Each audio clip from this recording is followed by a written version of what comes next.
Why did they take astrology, essentially bastardize it, and sell it to the public and hide the truth? Well, that's you're walking into deep conspiracy land right here, and I'm like the I have done more research in studying why do we use the 12 signs publicly the way that we do.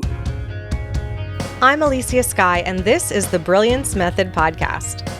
Through mindful, motivational, and often hilarious conversations with thought leaders, entrepreneurs, and executives, you'll discover new ways to create your life on purpose.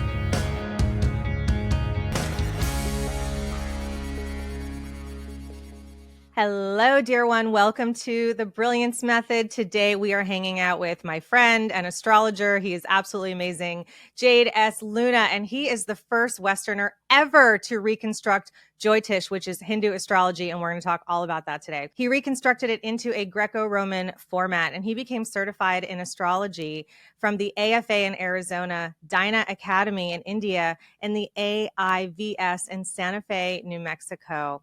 Luna has written for several magazines, including Hinduism Today, and Luna has been featured on several radio shows across the world, as well as other amazing podcasts. And he's traveled extensively around the planet, lecturing and conducting workshops on astrology and ancient Roman Greco mysticism. Jade has traveled to India more than 34 times around the world from his beautiful home now where he lives in California. And he spent a great deal of time with various teachers, saints, and sadhus in Asia. Jade consults with people privately. I've been working with him for quite a few years now, and he usually presents a few seminars each year at various locations worldwide, so hopefully you'll get to catch him in person. During and after Jade's formal astrological training, Bal Kalchuri, disciple of Meher Baba, and Kal Babaji, Khajuraho, India, tutored him in advanced mysticism and other forms of classical Indian lore. This is why when him and I are on a call, we wind up talking about all this stuff, and we always have to get back to the readings. We have so much fun talking about all this stuff. So I said, Jade, you have to come on my show.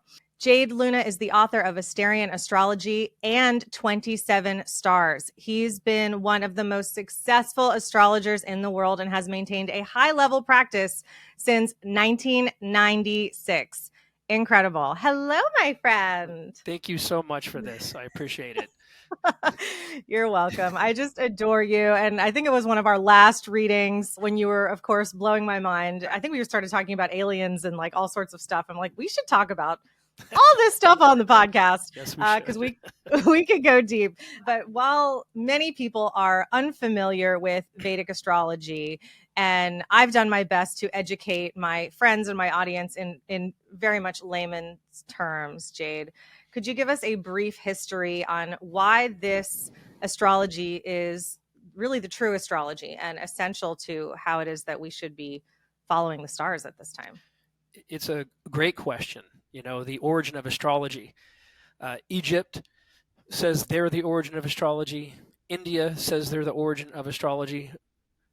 Babylonia says they're the origin of astrology. It's an interesting subject. When I lived in India, I was a Vedic astrologer first, and I started doing a lot of studying. I would stay with Meher Baba, who was a silent guru. Now, Meher Baba died in 1969, so I never met him. He died far before. I call him a grandfather guru because his disciple, Bal Kalchuri, was my actual guru. But it was silent. So you had to spend a lot of time in India in complete silence. And so when I was there, I decided to translate a book that I found in a library called the Yavana Jataka. The Yavana Jataka, when I read the bio about it, was a book that took hundreds of years to construct, but it was an Egyptian book. Alexander the Great learned astrology in Alexandria, Egypt, ended up finalizing chapters of a book that, like I said, that was taken hundreds of years to be written, the Yavana Jataka. He took the book, and when he took over ancient civilizations, his priests would also teach the locations that he took over different forms of mysticism. A lot of people don't know that. The priests of Alexander the Great would enter they would invade a certain location, take it over, and then the priest would come in and teach mysticism to everybody there.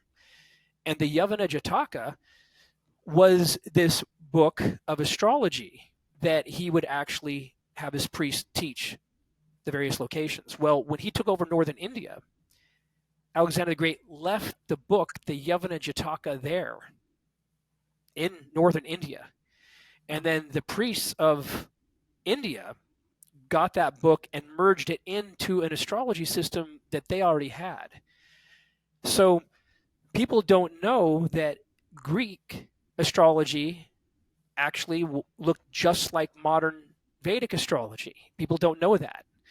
The whole thing about Western tropical astrology, that's something hundreds, if not thousands of years later than this. So the priests of India absorbed this book, the Yavana Jataka, and brought it into their astrology system. And that book has a lot to do with the foundation of modern Vedic astrology. Interesting thing to note that in ancient time, Egypt and India, they did have their own systems of astrology far before Alexander the Great got there, but they were not used for the aspects of giving readings.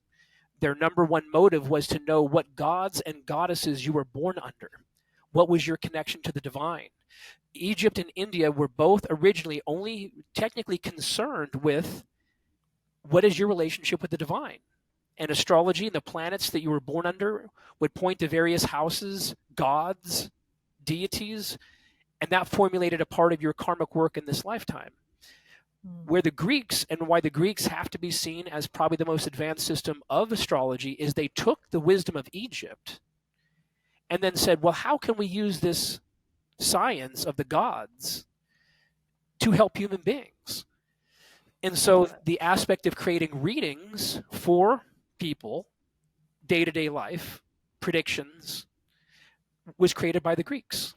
And India disputes this, and I hate having any dispute with India because, I call myself an Indian in a Westerner's body. That's literally how I feel, and I felt that way my entire life. So India, I also believe, is the highest spiritual country on earth because of its ability to take information from various cultures and absorb it and keep what is real in spirituality alive and flowing. So I back India before I'm going to say what I'm going to say here next.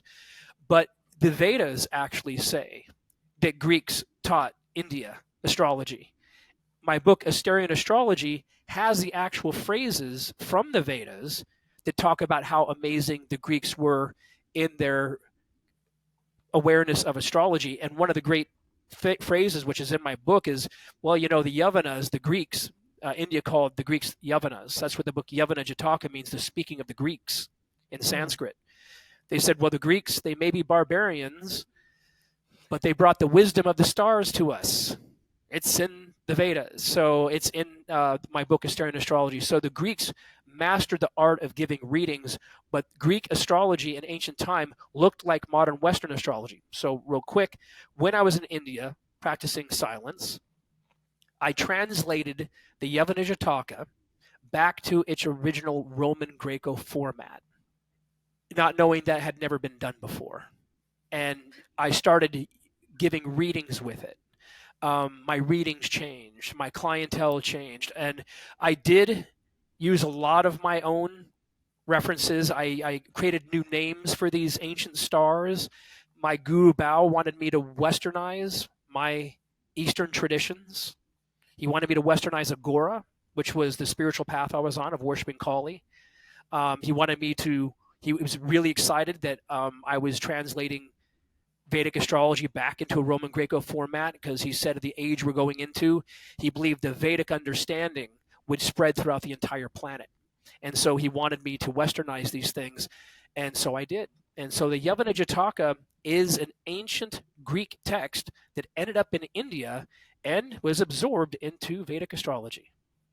That's incredible. It's easy to follow the way you explain it. And that's one of the things I've always loved about working with you is it seems like there's these complicated things. And so many of us have such a basic understanding of even Greek mythology, right? To like just go back to what we were taught in school. So then the way that you share information, Jade, with clarity and you can help us, you're not dumbing it down, but the way you're so clear in your conviction, it's like when you talk about feeling Indian, seeing photos of you when you're 19 and just being over there and just the peace in your heart and the way that your aura is just shining out. Like this is who you are. You live your truth. And that is one of the things that we talk a lot about on this show is just like find your brilliance and live it unapologetically. And, this conversation might piss some people off because there's, and some people have a lot of commitment to their Western charts. Yes, they do. Right? Didn't you tell me you have a tattoo of your Western astrology and it's like not correct or something like that? I don't know if you want everybody to know that. First of all, I'm loaded with tattoos. I have tattoos everywhere, which is a part of my Agoric tribal tradition. By the way, cool. It's like Agoras traditionally have a few things about them that throw you off, and they do it on purpose, because Agora is the opposite of a lot of spirituality that exists today. We don't like a lot of spiritual ego and things like that. So we tend to put a few things out about ourselves that make people go, I wonder if I should listen to that person or not. And that's done intentionally, because Agora is about overcoming fear, and you have to overcome your fears in order to master who you are as a person. And the path I've been on, and I was pushed on this path. I did not even choose it. I was given a pretty grave diagnosis when I was younger, and I went to India to repair my health. I had to confront death and dying at a very early age, which led me right into the path of Agora. Wow. But yeah, so tattoos, that was the original statement. We tend to like to be edgy, and I remember the CNN interview, I even watched it again recently, about Agoras, and Agoras will do extreme things to get you to not absorb the concept that they are just light, that there's light and dark out there both, and Agora tends to represent both the light and the dark. But yeah, so tattoos, I ended up in India with Taurus tattooed on my arm. And my guru said, "Oh, you're born under the star Bharani. You're an Aries." And I remember going, "Aries? I got Taurus tattooed on my arm." And I remember going back to the ashram and going, "I'm not a Taurus in Vedic astrology." And I remember going, "Well, you were trying to be a running back for the ASU Sun Devils in high school. You are a sports fanatic. You're actually here in India, and you're going to be staying up all night to watch the playoffs at 3 a.m. in India." And then I'm like, "Are you practical, conservative, or earthly?" And I'm like, "Oh my God, I'm none of those things." I'm like, none of those things. And all of a sudden, Aries, bold, brash, brave. A lot of Agoras end up being born under Aries because it's about courage and fearlessness. And we want to overcome our fear. And I sat back and I'm like, oh shit, I'm an Aries. And then that got me. But then I went, okay, in Western astrology, I have a Leo moon. That goes back into Cancer. And I'm like, oh my God, as a kid, you have been incredibly reclusive. I would be someone that would go to parties in high school, stay for 20 minutes, and then leave and drive out into the desert in the middle of nowhere and just sit in the desert growing up. And I went, oh man, I feel so much more like a Cancer moon than a Leo moon. And that was more effective to me than even Aries versus Taurus. I went, oh wow, I absolutely feel that solitary Cancerian trait of, right now I live on top of a mountain in Joshua Tree. Meanwhile, I do like connecting to the public and I do like to engage with people, but I withdraw in my own space into my inner life, and I've been doing that since I was young. So I was young enough where I didn't have decades of false belief in my Western sign.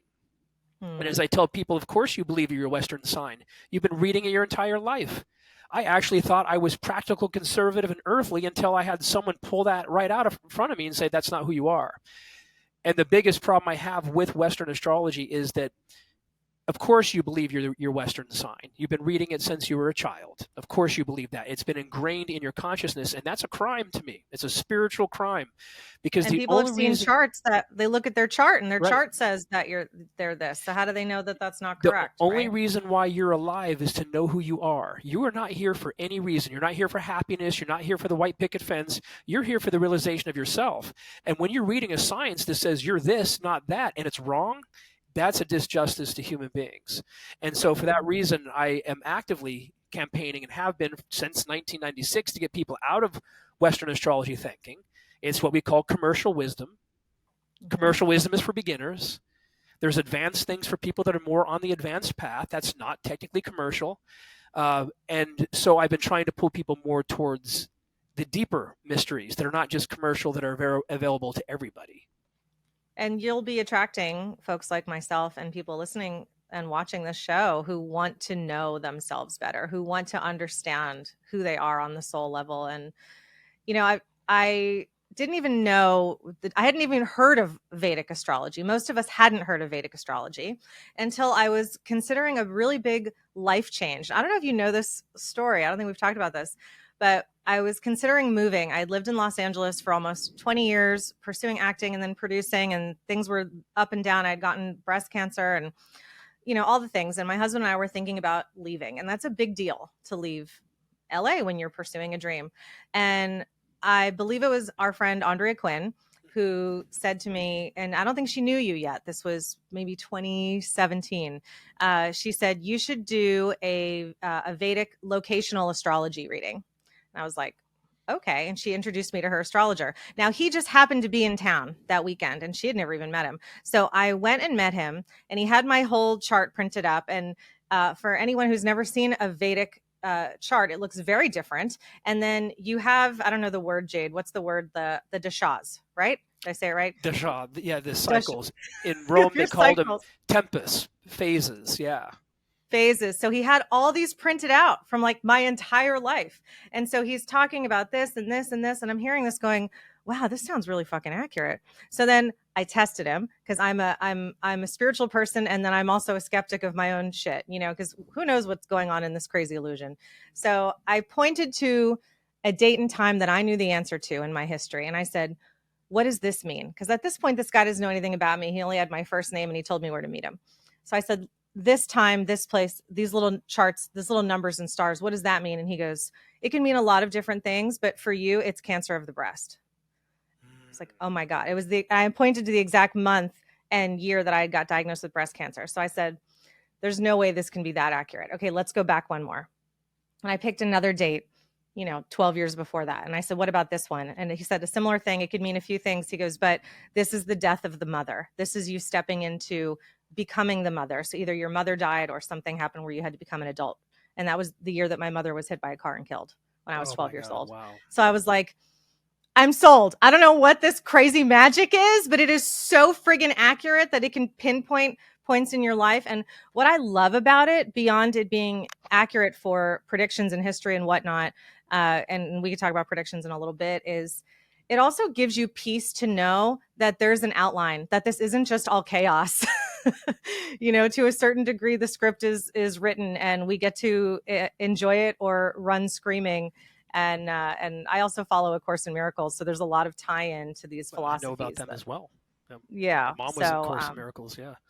Very cool. So yeah, that's my little story of how I fell in love with this practice. And fortunately for me, I happen to still be a Leo in both. So I didn't have too much of an identity crisis. I don't believe the 12 signs are sufficient enough to really kind of get into I think, honestly, this is why I love this particular system, Asterian astrology, is because the idea that everybody born in the same month as you is supposed to have the same personality is the most general form of mysticism that ever existed either anyway. So when people get really caught up on their sun sign, I'm like, you actually meet people born the day after you that are nothing like you. See, we use 27 signs, and in ancient time, priests, not even in ancient time, this still goes on to India to this day, but priests had access to the 27 signs, and they gave the 12 signs to the public. They felt the public was ignorant. Let's let them use 12 signs. The priest actually kept the 27 to themselves. Even to this day, Brahmins in India know nothing about those 12 signs and know everything about the nakshatras, the 27. And that's been at play for thousands of years. So when someone says a master astrologer, if they call themselves that, they're using 12 signs. That's impossible. Because in ancient time, a master astrologer was someone that used 27 signs. And that's when we started to get very individual. So you being a Leo wouldn't matter much to me. The type of Leo you are does. And that's going to be far more significant. Like I used the 27 signs as the main elements of a human being. And I used the 12 signs to color it a little bit. Like I'm a Hades Aries. There's a Dioscuri Aries, there's a Vesta Aries, and they're nothing alike at all. So to call them all Aries is relatively general, and I think Western astrology and the 12 signs is pretty relatively average in what it's capable of coming up with. Why did they take astrology, essentially bastardize it, and sell it to the public and hide the truth? Well, that's you're walking into deep conspiracy land right here, and I'm like I have done more research in studying why do we use the 12 signs publicly the way that we do, and I attribute Catholicism to be the number one reason for it. Okay, first of all, let me explain what Western astrology is and then what sidereal astrology is. Okay, so an astrologer in ancient time had two jobs: the calendar months and observing the zodiac in the sky. So an astrologer in ancient time would create calendars. That was our job, and we would then use the stars in the sky for human analysis. There were two different subjects, but they were the job of an astrologer to do those two things.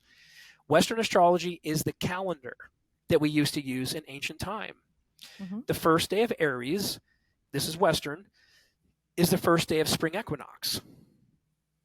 Okay, that has nothing to do with the stars in the sky already. The first day of Aries is the first day of spring equinox. And they wrap the 12 signs around that date, around the 12 calendar months. So Western astrology is an old calendar that we should be using for growing crops. We should be celebrating January 1st on spring equinox. Here's some evidence. If we use spring equinox as month 1, that's the month of March. March then would be our first month. Well, that would make October month 8.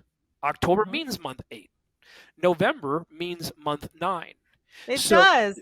They put the zodiac put that together. Right. They put the zodiac signs on top of the calendar months.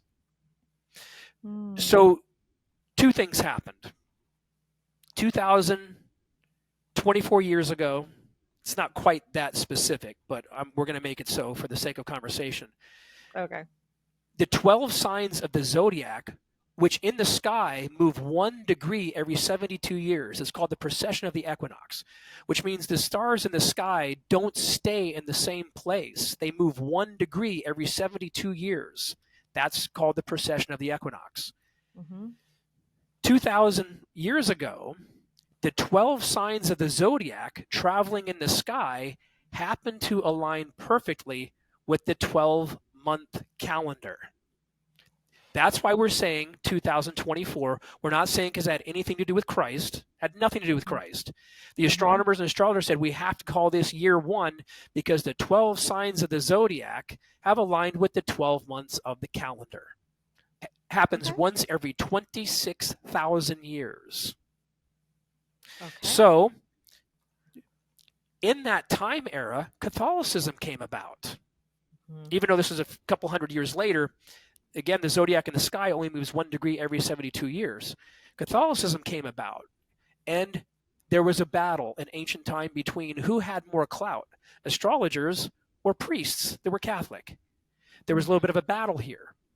I can imagine. So the priests won that battle, and they said, let's create anti-divination laws making astrology illegal, and let's keep the calendar, because the zodiac and the calendar months had lined, let's keep that the zodiac. We know that the stars in the sky are going to eventually move out of the position they are now, but we are going to hold it.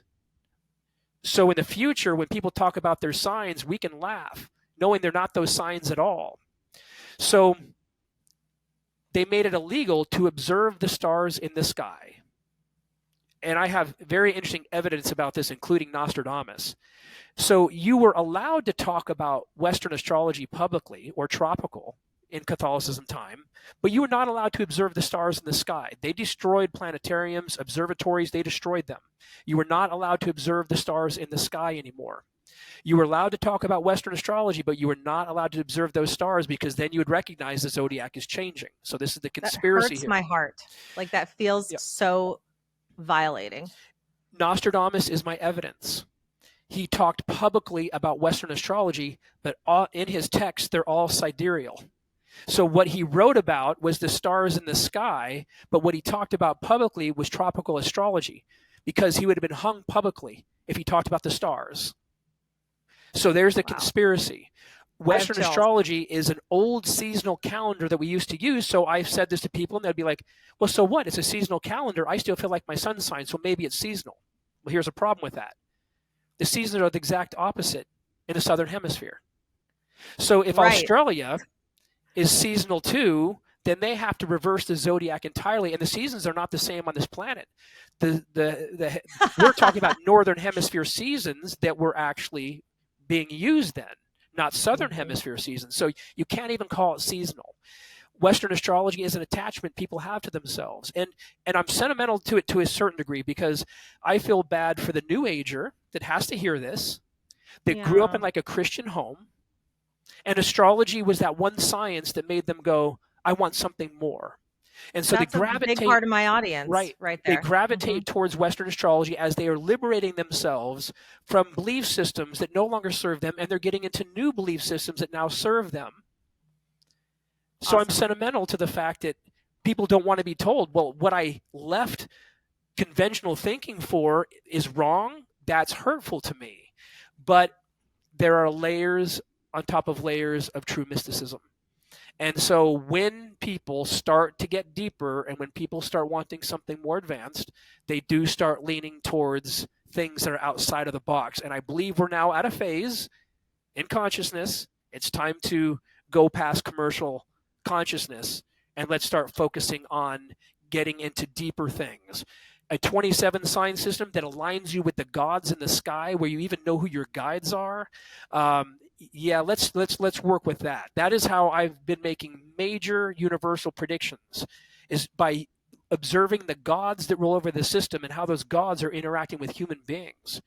I Mhm. predicted this whole phase that we're in, this The pandemic era, a pandemic. year in Mhm. advance.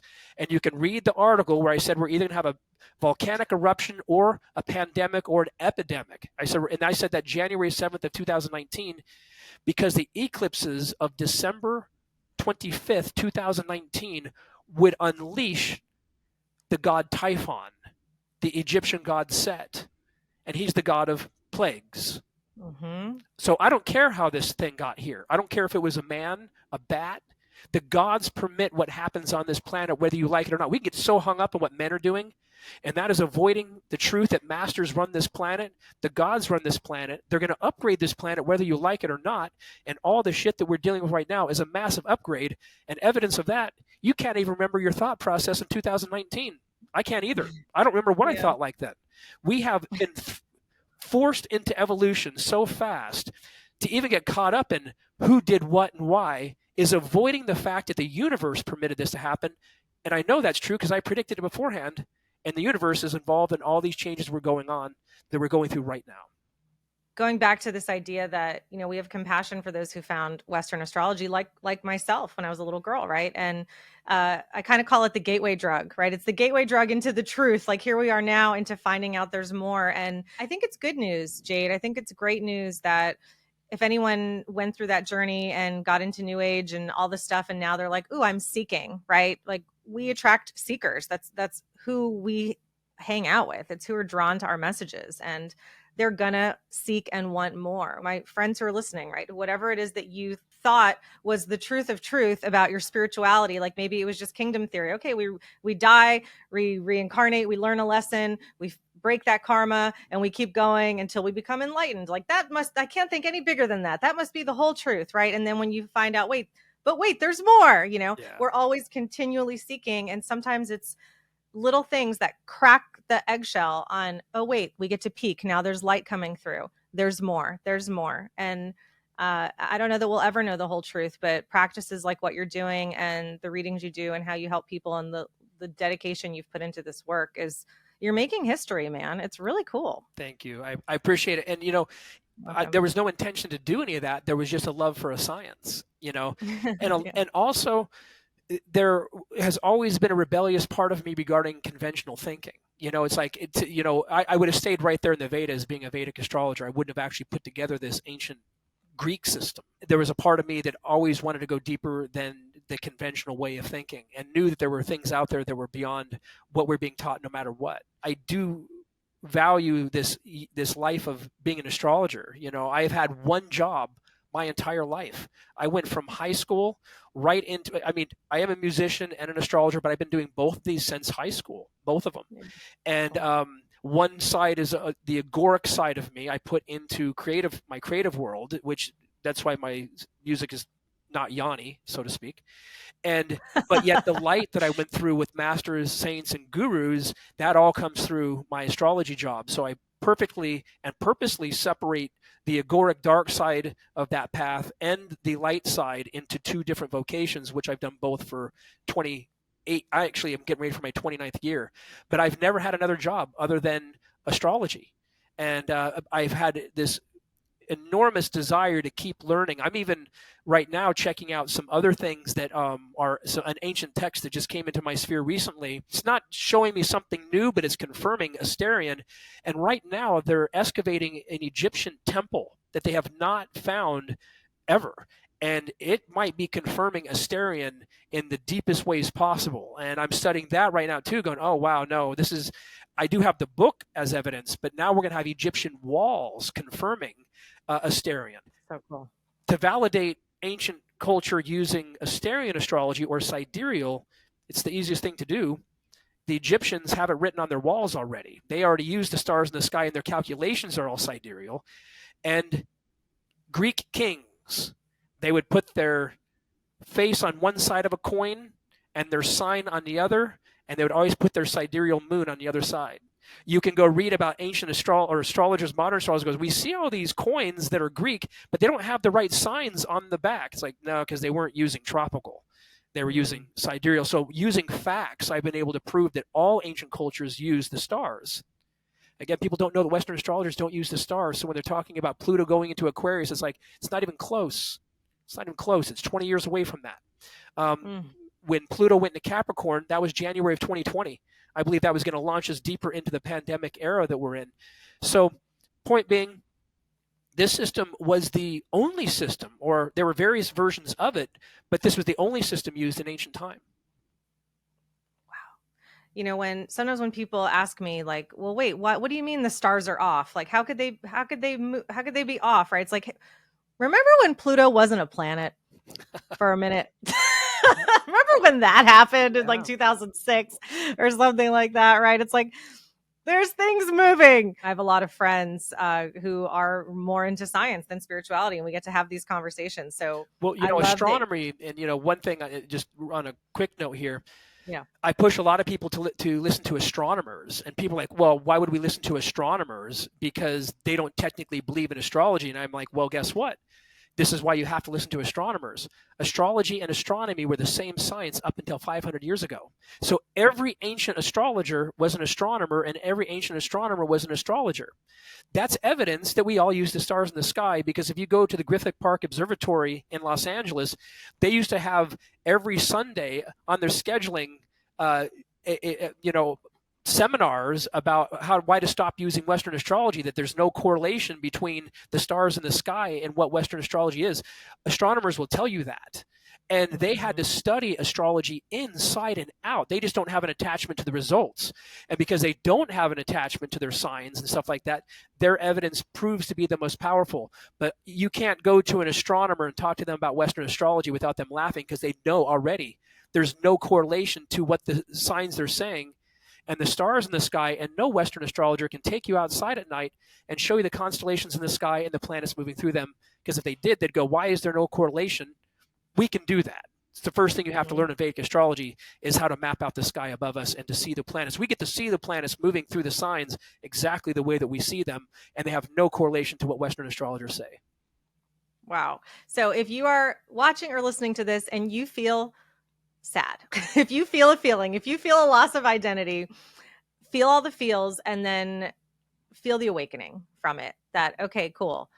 Then what, right? Because I just got to get excited. Like, oh, wow, there's another layer. There's a new truth, and it's a big, big system. And I really love pairing the Greek stuff with it. I know I'm explaining it so poorly right now, but when you did my chart the first time, when I had my first reading with you, and you explained, okay, I'm a Persephone sun and I'm a Hades moon, and similar to what you were saying about your light and your dark, I'm like, oh my gosh, it makes so much more sense than just this lion figure of a Leo, right? And combining all those things. So can we talk a little bit more about where the Roman Greco portion plays in for people to understand their Vedic astrology?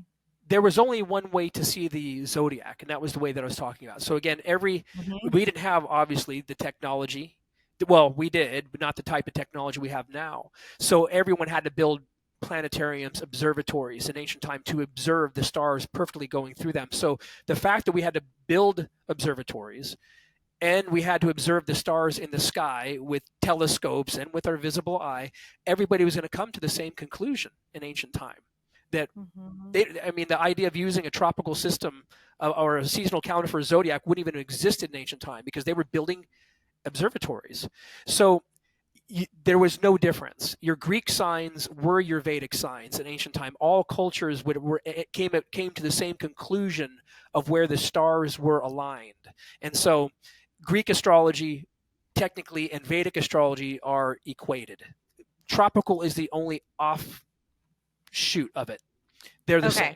Yeah. Okay. Because when I was first introduced to Vedic through this other astrologer, he didn't say anything about Roman Greco, anything. Mm-hmm. So you were the first introduction that I had into the gods and where they rule and all that stuff. And I was surprised and delighted by it. I'm like, oh my gosh, here are these stories I haven't heard in 30 years. We talked about Persephone and Hades, and that it wasn't a rape story, and we've gone into that, and it was a love story, and it's just so refreshing.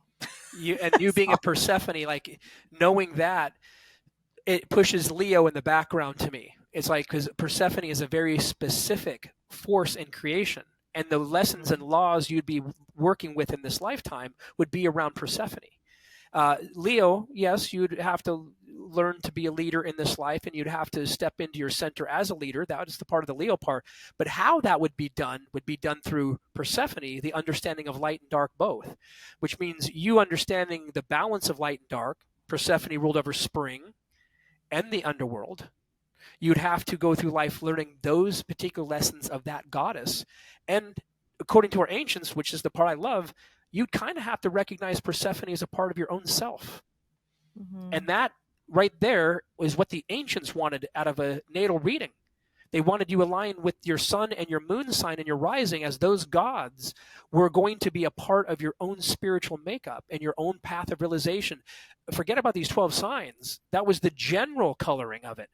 Those gods around those planets were instrumental in helping you advance as a human being. It's such a relief because I'm a trained extrovert.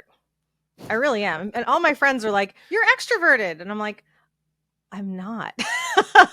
I have to try really hard. Like you talked about going to the party, going for 20 minutes and then going on a drive, right? That's and right. Going to the desert. That's right. I don't even go to the party unless I know someone who will stand in the corner with me and talk. But most people think I'm ready to just take the stage, but I always have like the nervous pee on the side of the stage because I'm like, oh my God, it just brings so much more clarity when you get the bigger picture about who you are. Yeah. And that's what we're here to do. It's the only reason you're alive is that one question, who am I? That question, who am I, prompted you to take these incarnations, and you're only going through them to realize who you are. There's no other point of life. And everything going on in the world right now is just a mirror to help you see yourself more. That's it. I mean, good, bad, right, and wrong, all this stuff is meaningless. The earth is school. It's not your home. You're here to realize who you are. That's the only point. And all the challenges of this planet are options to help us evolve. And that's why I think in the last 4 years, we have grown faster in consciousness than I have ever seen humanity grow. And it's due to the challenge and the adversity of everything going on. The universe is saying it's time for an upgrade, and it's being pressed upon us strongly. And that's why I think these conversations are happening more. I think people are wanting to go deeper now than what they know. Well, I heard you on another podcast talk about how we are now getting ready to enter the age of Aquarius, even though people had thought that we had been Oh, no, no. before. Isn't Let that right? me, no. We're getting ready for the age of Chimera. We don't have the age of Aquarius in 2500. Oh, that's so far away. 2500 is the age of Aquarius. We got a long time to go. And that's why, by the way, Western astrologers have predicted the age of Aquarius 7 times since I've been alive. They're Okay. incapable, and I'm going to be clear about this. Western astrologers are incapable of understanding ages. They have no idea what they're talking about. The ages are formulated by the precession of the equinox. The zodiac in the sky moves 1 degree every 72 years. That sets up our ages, and that is how our ancients set up the ages. That is on the Egyptian walls. That's how Hindus arrive at yugas. You cannot be predicting ages through Western astrology because you're not observing the stars' movement through the galaxy. So when they're predicting the age of Aquarius, they have no idea what they're talking about. The age of Aquarius starts 2500. We're getting ready in 2070 to enter the age of Chimera, which is the first goddess-based age in 4,000 years. What? Yeah. That's awesome. So what's going on with, everybody is freaking out about AI, and obviously AI has been around for a long time. Like, where do we see the future of humanity in our lifetime? Those of us who are listening now, and you and I were of a similar age. How can we embrace what is happening? Well, that Saturn in Aquarius is when AI came into be. Saturn Aquarius was a big upgrade. January 23rd of 2000 or January 2023 was Saturn moving into Aquarius. That's when I also said the pandemic era would end when Saturn went into Aquarius. The pandemic era was when Pluto and Saturn were conjuncting Capricorn, which is a sign of constraint. So we'd have to deal with that feeling of being constrained. Political or not doesn't even matter to me. The gods run the show down here. We can blame man all we want. If it passes through and it's a law on this planet, the gods and the masters have approved it, whether you like it or not.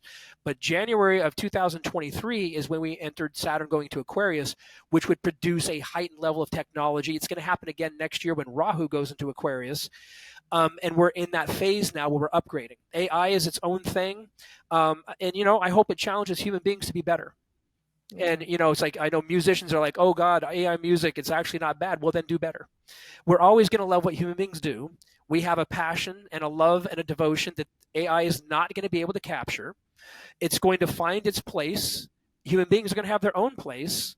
I even see competition between the two in the future. I do.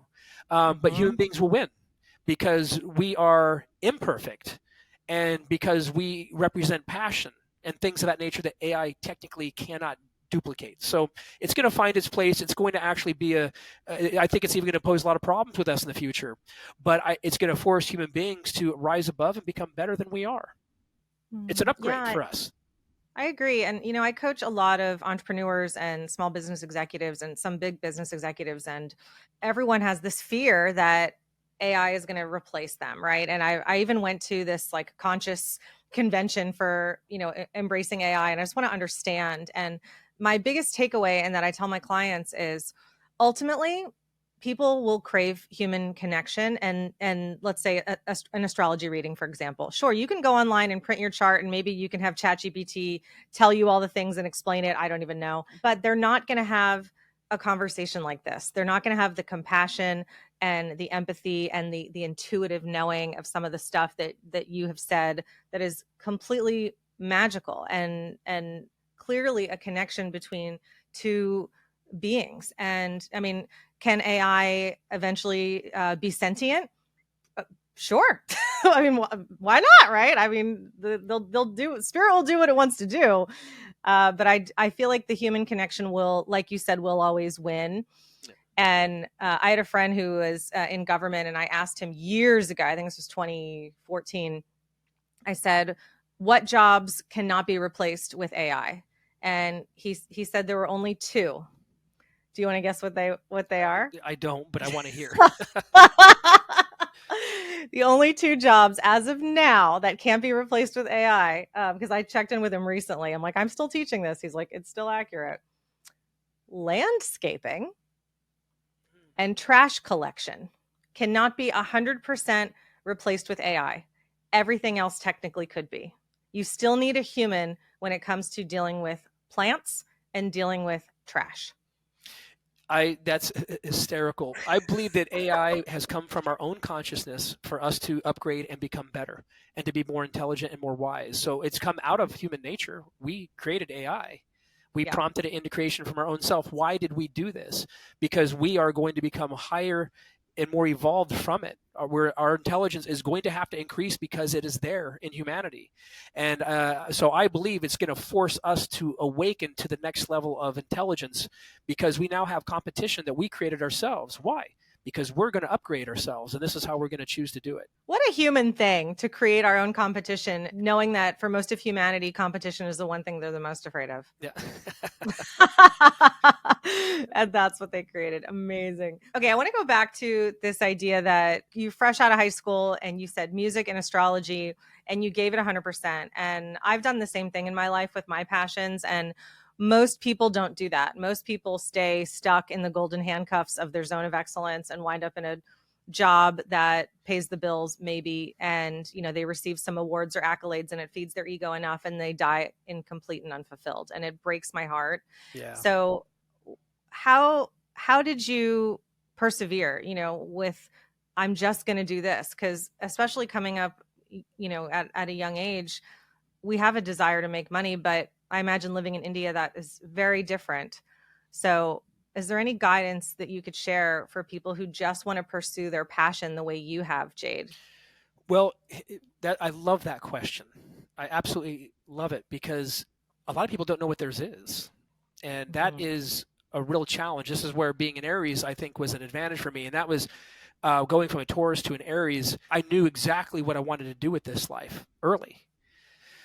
And out of all blessings of blessings, that would be number one, is knowing what I want. I was so clear I never had children because I knew that I was always going to have things that were important for me to accomplish as a human being. And I was very direct about that. I love kids, by the way, and would make a great dad. I just have never had the interest because of how many goals I have.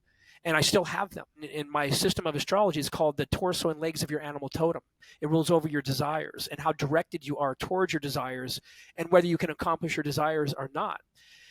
And I'm also an Agora, which has Tantra in it, and which is about desire and knowing what your passion is and knowing what you desire and things of that nature. And we value desire, where most spirituality does not value desire. We do. And the reason for that is there's a day you're going to have to desire consciousness. So you can't wipe out all your desires. You're meant to direct your desires towards consciousness and not wipe them out. I've never had any intention of being some dry monk. I wanted my desires to be alive and well, but directed towards things that were true, real, and conscious. And so it's not easy to know. It's actually one of the greatest blessings of humanity is to know what you're driven to do. And, a lot of people don't. And a lot of people don't know. And that's, as an Asterian astrologer, when I'm looking at someone's chart, it's almost what I want to find for them. What is your passion? What motivates you to be who you are? It's the only thing I encourage people to want to know about yourself. And if you can't figure out what that is, you have to dig deeper than that, because it's the essence of what we're doing in the human form is to direct our passion towards consciousness and to direct our passion towards the things that allow us to feel alive. And so it is very common for me to hear someone say, I've never known what I wanted to do. And it is actually, I could not agree with you more. It's heartbreaking for me when I hear that, because it's why we're alive. And so if you don't know that, the amount of suffering that comes from that is significant, bigger than what people know. Mm-hmm. So we have to, as astrologers, find out the things they're passionate about and direct them. And I tell people, if you don't know what you're passionate about, create it. Look at your gifts, look at your abilities, look at the things you do best, and then create a world around that.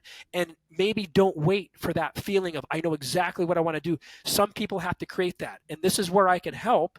That's the torso and legs of the animal totem that I use in Asterian. It's where you should be directing your desires and the things that will be the most fulfilling for you. I've always known what I wanted to do, and there's only two things I've loved in this life, which are the science of astrology and sound. Those are the only two things that I've had a love for, and I'm 30 years later, those are still the only two things I'm doing. And I do feel the blessing of that as I'm older. So if you can't find that feeling of this is what I'm here to do, look at your gifts, look at your abilities, and then create that feeling for yourself. And you do that by taking action. Manifesting, you've heard me talk about it maybe or maybe not. I'm not a giant fan of manifesting. We don't get to control the universe. I wish we could, but we can't. We have karma we created from previous lives. We have to deal with that karma whether we like it or not. But we can create, to a certain degree, a world that we are inspired to live in. And that is the goal of our life, is to live in a life that we're inspired by. And if you can't feel it, look at your gifts, look at your abilities, and just create that energy. And after committing to it action-wise over a period of time, you will eventually feel that forward movement. Action creates a reaction. This is the Vedas versus manifesting. What you put energy into comes back to you. When I told my guru in India about manifesting boards, his exact statement was, sitting in front of a manifesting board creates the karma to sit in front of another manifesting board. And he made me a public joke once on stage in front of 1,000 people when he heard about manifesting. He said, my name to him was Mahayogi. And I was sitting on stage with him, with Bao. And he said, Mahayogi here. And he points at me and he goes, let me explain manifesting to you. I could think about slapping Mahayogi right now. This is what Bao said. I could think about slapping him. I could think about slapping him all day long and incur no karma. But if I reach over and slap him, I now have karma to be slapped back at one point or the other in my life. Your actions generate a response, not your mind. That is why there are people that are malicious people that are billionaires on this planet right now. If it was true that your mind controlled everything that happened, and good thoughts created good things, why do we have malicious people running this planet sometimes? I'm not going to say all the time, but sometimes. Because they have the karma for it. They created the karma for these things. They have karma from previous lives. That's what astrology is. You can't just think away the things you don't want to experience and act like they're going to be gone. You've got to get deeper in that. This is where shadow work comes in. I don't worry about manifesting. I even joke that I call myself an anti-manifester. I make that joke because for some reason I've always been successful at the things that I've done. I've had a successful job as an astrologer since it started. I've actually been a signed touring musician most of my life. I've had a lot of success, and I don't believe in manifesting at all. And nor do 90% of my famous clients that I work for. They're too busy working.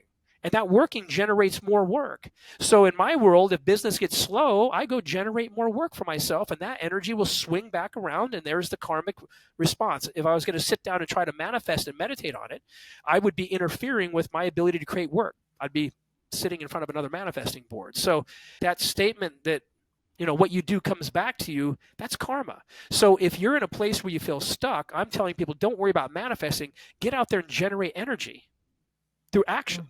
That's what I do. Yep. And it's always worked for me. There it is. And when I talk to my clients about manifesting, obviously I go a little different than what we've talked about today, but I love that perspective. I have heard you talk about it. I did want to talk about this today. And I like to say, pray, but move your feet. And it's an old Quaker saying. Yeah. Right. You can't just sit on the top of the hill and visualize your life. Like, you have to actually go and do it. And that's where that saying comes from. And that's what works, and there's so much about it with intention and energy. And when I came to you and we did our first reading in the animal totems, and when one of the things you had said to me was one of your purposes, I'm paraphrasing, is to help primarily women in business, help women make more money. You're showing me these things. And I'm like, oh, thank God that I've been doing that. I've dedicated my life to this, in addition to writing and speaking and performing and all that stuff. So for everyone listening, if you are seeking purpose or more clarity on your purpose, this is why we have Jade and astrologers like Jade who are here to show you that. And I love the animal totem. It's like the different parts of ourselves that are reflected and represented in that. And another thing that you really helped me with, Jade, so this is a gratitude, and also something cool for people to hear they might not have heard about, is the karmic past life reading. Oh, wow. Yeah. That was fucking cool. Yeah, that's one of my favorite readings, and I don't even offer it. I have to recommend it to you.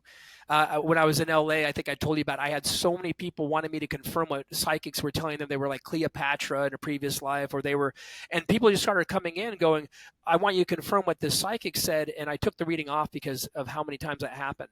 But it is up there with one of my favorites, and that is a Tibetan natal reading. My 5 past life reading is what Tibetans consider a natal reading because they're concerned about your previous lives and how they're impacting your life now. Mm-hmm.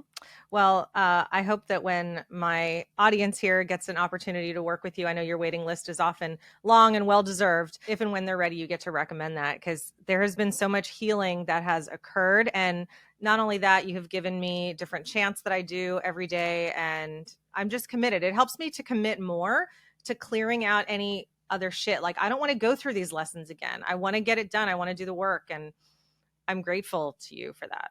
I appreciate that. And manifesting, going back to that, fire signs, if there was one group that had that power to manifest, it's fire signs. They are there. And so and I told another client of mine who is a really famous manifester, and that's what she does, and she has books out. Well, there she is, born under these fire signs, and and the number one star for manifesting. There, it is a part of creation for us Mm-hmm. to be responsible for the world that we create. And there's the concept of manifesting I do like, but at the same time, there are karmic laws that we are bound to that are based upon our actions in previous lives that manifesting is not going to break us through. But I do like the mental mindset of it. And I do Mm-hmm. believe the mental mindset of it is very healthy. And so it's another one of those things like I said earlier about Western astrology. I don't like always knocking astrology because I know that it has saved people and pulled them out of dark places in their life. Manifesting is another one. I'm a firm believer of karma and that we have to experience our karma from previous lives, but I believe it creates a very healthy mindset for people. And I believe it for mental health and wellness, I believe it is very important. So I also want to throw that in there as well. Yeah, absolutely. And it's an idea that if you focus on what's working and you focus on light and the love in the universe and what you want to receive more of instead of always focusing on what you don't have and digital, we're going to focus on something.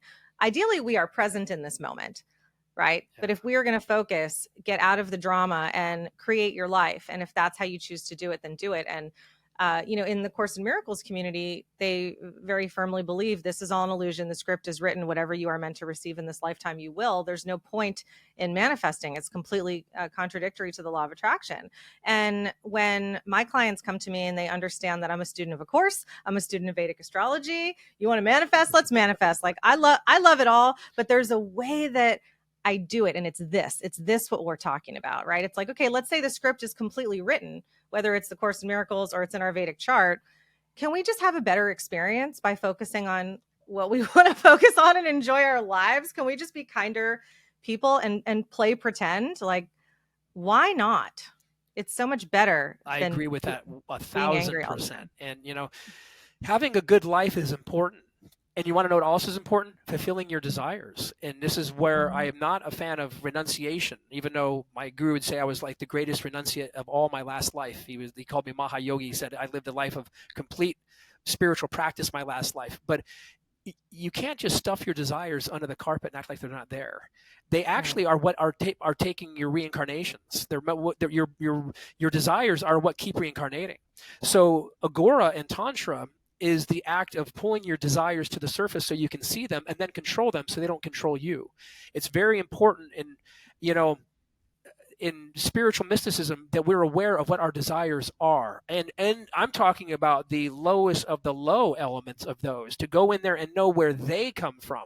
I mean, there was an aspect of agora that was like, no, I want to know what the deepest darkest desires you have in you, and then I want you to pull them up so they're conscious and they're in your wake, and then I want your consciousness to control those desires as opposed to those desires controlling you. And that's what Mhm. makes what we call agora or tantra somewhat of a sticky path, because you are going to pull the lowest parts of your desires up and then you govern them the way that they need to be governed so they don't govern you. They believe if they sit in your subconscious, they're actually governing your choices in life. So my guru would say, this is called Babaji, the first one. Mhm. Uh, he was an enlightened person, but he wasn't a master. Bal Kachuri, my second guru, is an actual master. There's a big difference.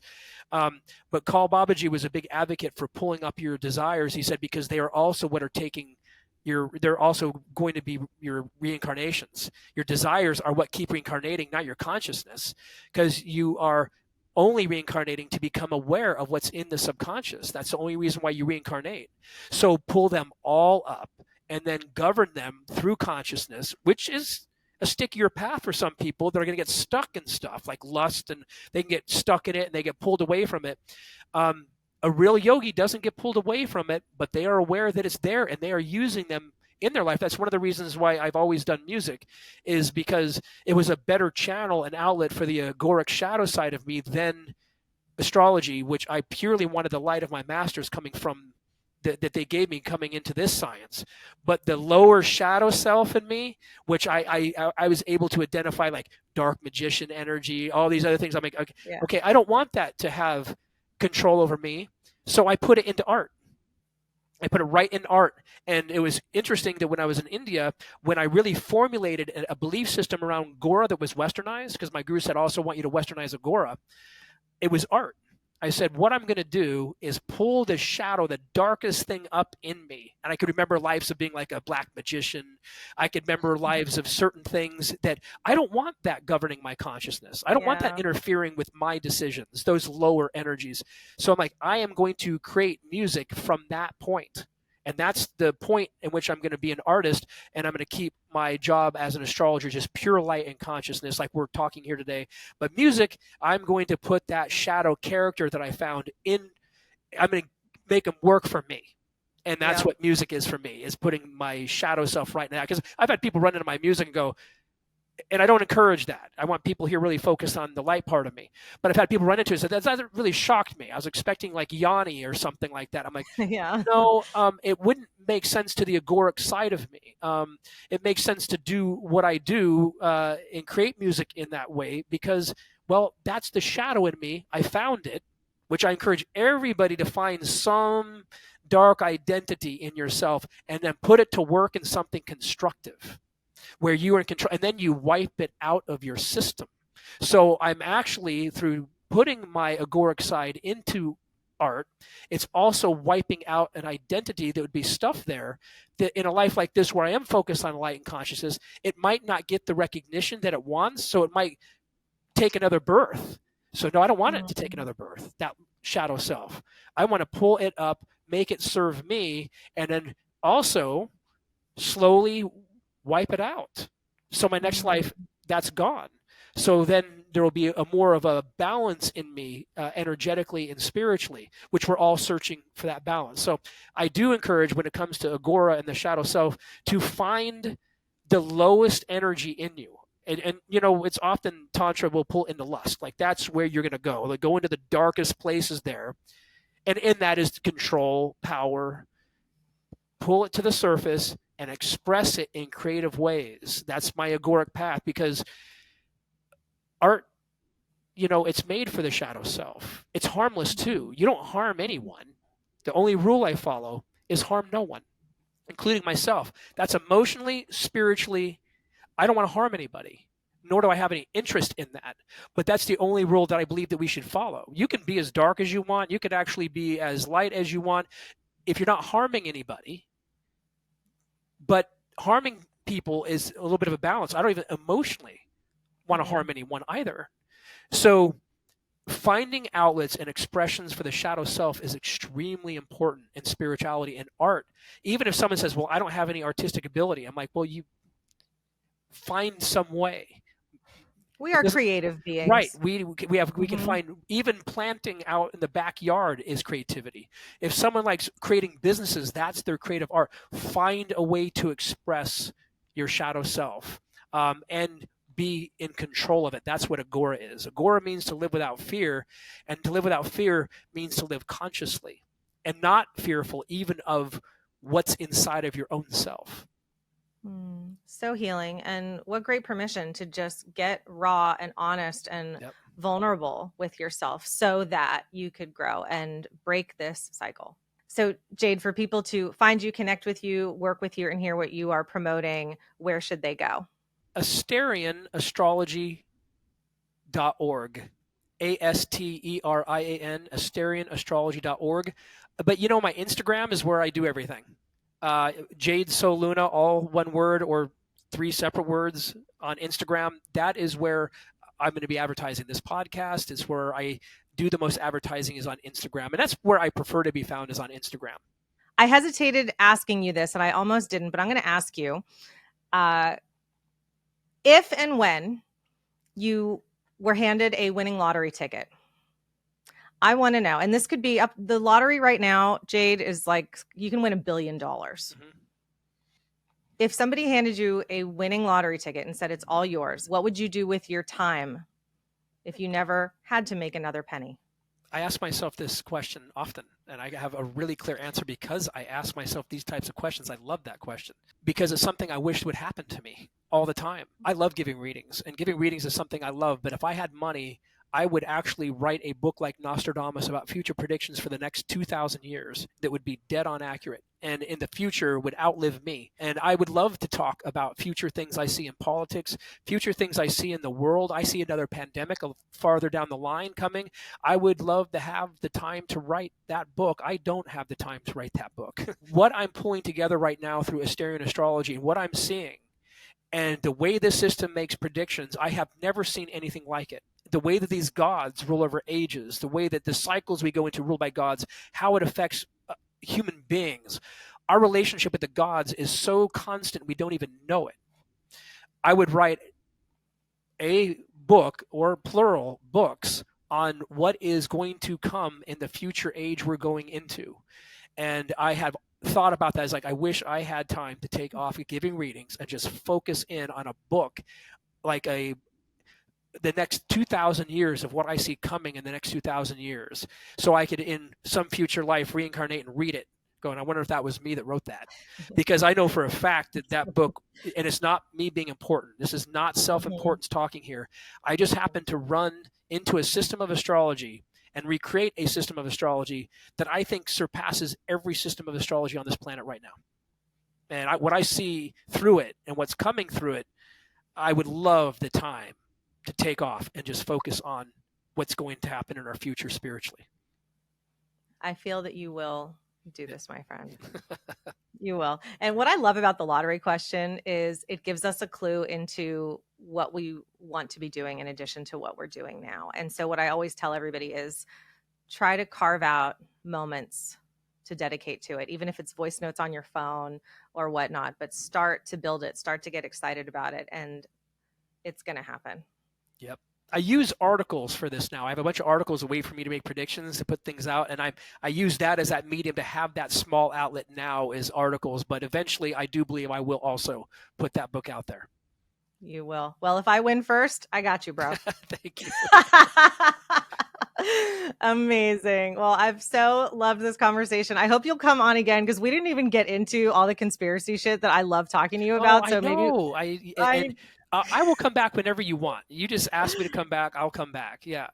Oh, thank you, Jade. I know you're quite picky about who you share your. I definitely want to come back and talk about those things. Those are fun. Yeah. Let's do it. Well, you are so fun, and again, check out the links in the description to find Jade, connect with Jade. He is magical, and Jade, thank you. What a cool conversation. Thank you so much for having me on your show, and I really do look forward to coming back. You're welcome, love. You will be back. Talk to you soon. All right. Bye for now.